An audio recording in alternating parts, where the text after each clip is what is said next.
After you lease or buy a car at a car dealership, you want to make sure your salesperson walks you to the service department and introduces you to a service advisor. If it's after hours and a service advisor is not in, or the service department is closed, have that salesperson walk you to the service department and give you a card and show you the desk to your next best friend at the dealership in the service department. One, your salesperson should be your first best friend. The second person after you buy your car should be your service advisor. Your service advisor should be your next best friend at the dealership. You want the salesperson to be your first best friend is because we're going to walk you through the process of buying that car, especially if you're a repeat customer. You know, we're going to tell you about all the programs that are going on. If you're looking to buy a new car, we're going to tell you about the rebates that are going on the new car, right? We're going to tell you any programs or anything. We're going to tell you what your trade is worth, right? If you're looking to trade in your car, we're going to give you an estimate and tell you what your trade is worth. If you're looking to buy a used car, we're also going to help you pick out the best model that's right for you. So your salesperson should be your first best friend at the dealership. But after the sale is the most important part. You're not going to spend more than likely, you're not going to spend any more time with that salesperson unless you're going up and you're asking questions, or maybe you got a question about the warranty on your vehicle. Maybe you need to ask a question to the finance manager, but your next person is going to be your service advisor, your best friend. Why?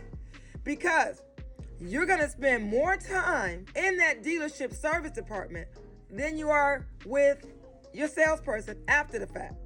Because you want to make sure that you get a service advisor that's going to have your best interests at heart. One, you want to look at how long they've been in the business. How long have they been doing what they do? Do they like what they do? And you're going to know whether they like what they do is because when they talk to you, are they giving you eye contact? Are they looking you in the eye? Or are they looking around other places? Because most people, when they're dealing with people and they're dealing with them about a situation, especially a car, then they're going to look in your face. They're going to be to tell you what they think. They're going to be to tell you what you need to do and what you don't have to get done. What you need to get done right now, and then what you need to get done maybe later. Because most of the time, service advisors want to sell you a lot of things. They want to sell you everything on the list and you can't afford it. Everything. They want you to get your engine flush, your transmission flush. I'm not a service advisor, so do not get upset because I'm not saying all the terms right of fixing the car. But they'll tell you the things that you need to get fixed, what's most important according to your money that you have right now. So again, your service advisor is your most important person in the dealership. But let me just say this. After the service advisor being the most important person, then you want to just make sure you go to body shop and know somebody in body shop. Heaven forbid you get into an accident in your car and something happens, your vehicle was totaled, or you need some body work done on your car. Go meet somebody in the body shop. It's always good to know all components of a car dealership.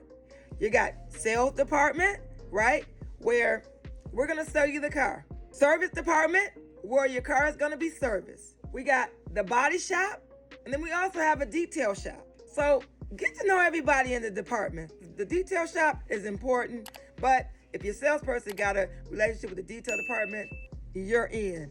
You're in.